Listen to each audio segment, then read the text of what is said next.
Entonces, como ven de la actualidad, como siempre, del mejor análisis, que empezamos ya en estos momentos de la mano de Abud Ongi, analista geopolítico, que ya está con nosotros. ¿Qué tal, Abud? Muy buenas. Buenas Hola, tardes. Sergio, un gusto como siempre. Igualmente, un placer tenerte por aquí en un día marcado por la cumbre de la OTAN, también esta reunión de urgencia del Consejo de Seguridad, pendientes también de las maniobras de China y Bielorrusia. Si te parece, empezamos mirando a la OTAN, esta cumbre de Washington, centrada una vez más en Ucrania. Quiero preguntarte qué esperas de esta cumbre, si va a salir algo importante en torno a la adhesión de Ucrania a la alianza. Decían que van a aplicar más medidas contra Moscú Mm. para afectar a Rusia en este conflicto entre Rusia y Ucrania. Sin embargo, yo no espero mucho diferente a lo que ha pasado antes. A lo mejor ayudas militares, a lo mejor dinero a Ucrania, algún tipo de limitantes económicas a Rusia.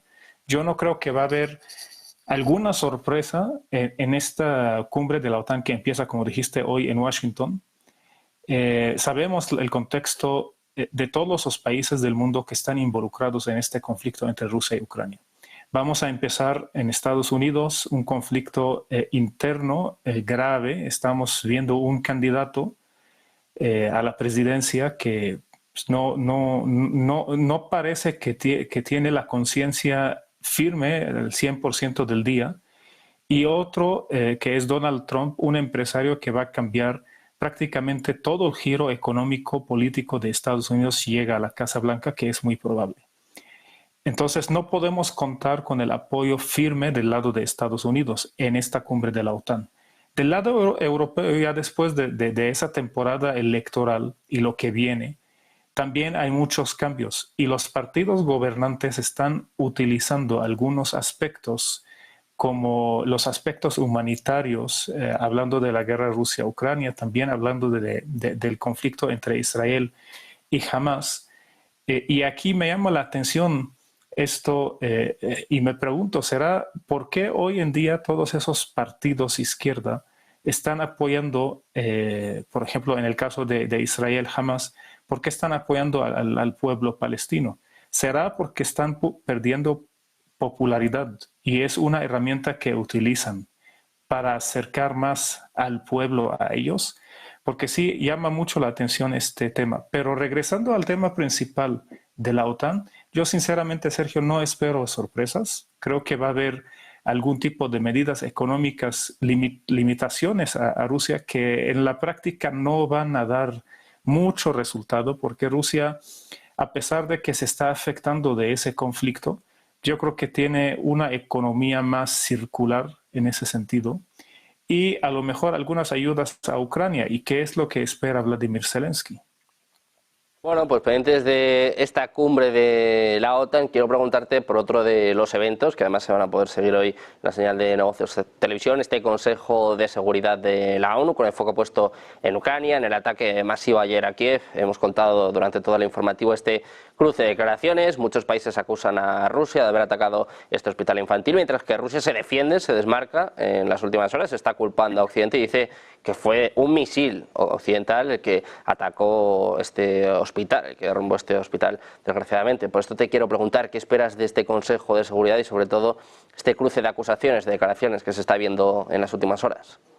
Mira, empezando con el ejemplo del hospital, desafortunadamente y respetando toda la vida humana que se perdió ahí, yo quisiera decir que ese tipo de eventos es un evento mediático. Eso no quiere decir que no pasó. Sí, pasó, se atacó un hospital, pero es un evento en una guerra, en un panorama completo, que se utiliza con un fin mediático, con un fin que le dan un giro humanitario. Y eso no es nuevo. Ha pasado antes, incluso hace unos meses en la guerra Israel-Hamas, donde también se atacó un hospital en Gaza y ahí empiezan las versiones de la historia, ¿no? El atacante o el supuesto atacante, que es el caso, por ejemplo, de Rusia o el caso de Israel, que dicen, no, pues es que allá, en el caso de Gaza, fue un punto de operación militar que estaba usando el movimiento Hamas. Y del lado de Palestina, pues dicen que es un ataque, es un crimen de guerra, cómo atacan a un hospital, etcétera, no, es todo eso.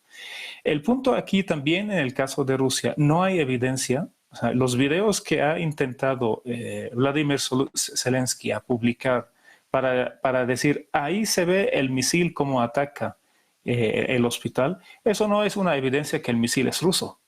Es una evidencia que el hospital sí fue atacado por un misil, pero no sabemos ese misil de dónde viene, ¿no? Ahora, a lo mejor expertos en armas, en armamento, pueden saber desde el video si este misil de qué distancia salió, ¿no?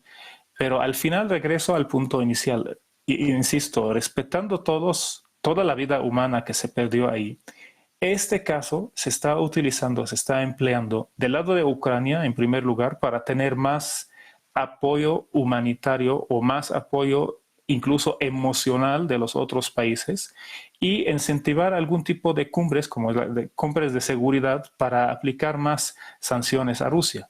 Sin embargo, es casi normal en ese tipo de conflictos militares a esa magnitud que haya algún tipo de ataques. Supongamos que fue un accidente, también existe la probabilidad de que la defensa ucraniana pasó por un mal momento y fue un accidente.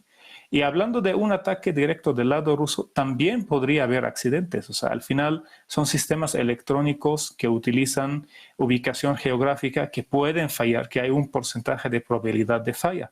Y viendo la magnitud del conflicto, eso es casi normal. El tema es, como te platiqué, Sergio, cómo lo están empleando y cómo lo están utilizando.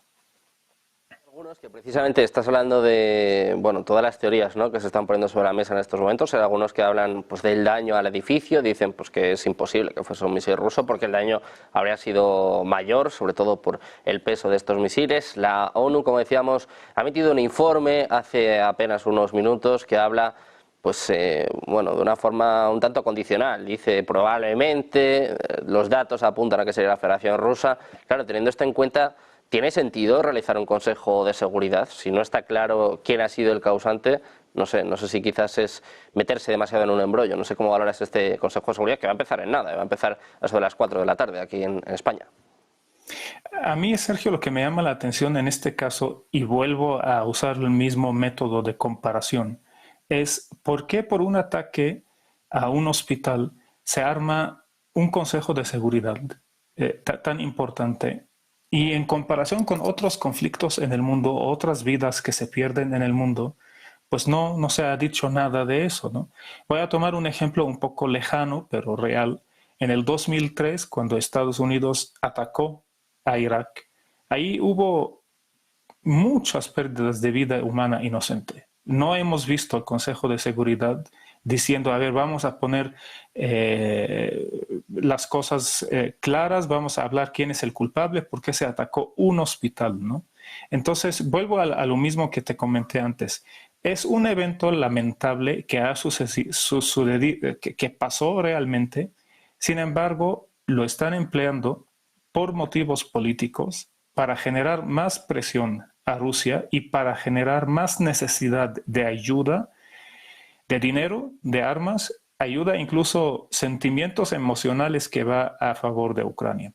Y la pregunta aquí en este conflicto es, ¿por qué empezó? ¿De dónde empezó? ¿Y cuál es el origen? ¿No? ¿Y por qué los países del mundo, hablando de un Consejo de Seguridad, quieren hablar ahorita, abordar el tema del ataque de un hospital y cuál será el resultado? ¿Van a decir que Vladimir Putin es criminal de guerra? Pues ya lo han dicho en diferentes ocasiones. Eso no va a cambiar el panorama.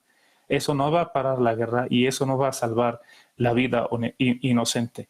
O más bien, ¿qué va a surgir de ese Consejo de Seguridad?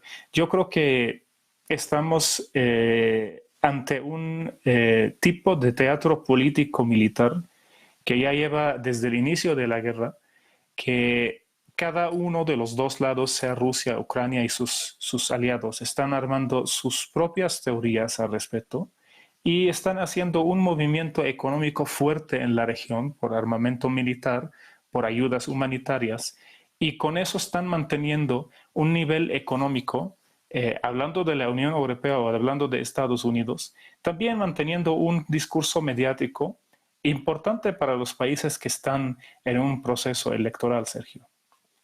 Pues precisamente en este contexto se lleva mucho hablando de la asociación entre Rusia y Corea del Norte. La agencia Reuters habla de que por primera vez se van a enviar élites militares de Corea del Norte a Rusia. ¿Cómo valoras este acuerdo y sobre todo las alertas que se han despertado en Occidente a tenor del acuerdo entre estos países? Yo creo que es importante este acuerdo y más importante el tema de manifestarlo. Manifestarlo aquí también viene en un sentido de generar expectativas en los países del mundo que son enemigos de Rusia, para decirles, aquí tenemos nosotros a Corea del Norte apoyándonos, ¿no? Sin embargo, yendo más allá de lo que se publica, de lo que se dice en los medios de comunicación, creo que este acuerdo, o más bien la publicación de este acuerdo entre Rusia y entre Corea del Norte, viene en un formato para esconder otros acuerdos que tiene Rusia con China. No es posible que hasta el momento Rusia está manteniendo este conflicto sola. Es evidente que hay otros países que le están apoyando, a lo mejor no públicamente. Y China es un actor importante en la región y es un actor importante en este conflicto militar, importante con el tema de los desacuerdos con la OTAN, importante con el tema del BRICS. Y todo esto está China, pero no hemos visto ese tipo de manifestación de mandar armas, de mandar armamento del lado de China a Rusia públicamente como ha sucedido en Corea del Norte.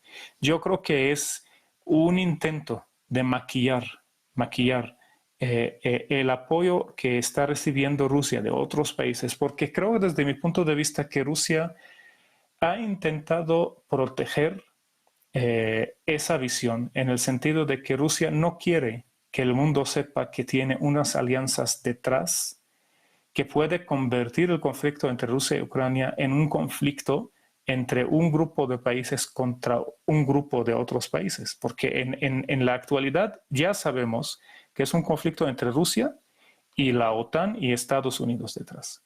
No es un conflicto entre Rusia y Ucrania. Rusia lo que quiere es que no se transforme a esto, a un conflicto entre la OTAN y entre el BRICS o entre la OTAN, entre Rusia, China y Corea del Norte. ¿Por qué no quiere esto Rusia? Porque simplemente el origen del conflicto, punto clave en el conflicto, es el aspecto civil o más bien el aspecto social ruso-ucraniano. Es decir, lo hemos platicado. Dicen muchos que es una guerra civil dentro del mismo Ucrania. ¿Por qué? Porque hay muchos ucranianos que se creen rusos y muchos ucranianos que no quieren saber nada de Rusia. Entonces, si yo quito este elemento ruso clave e involucro otros países en el conflicto, esto podría afectar prácticamente toda la estrategia de Vladimir Putin.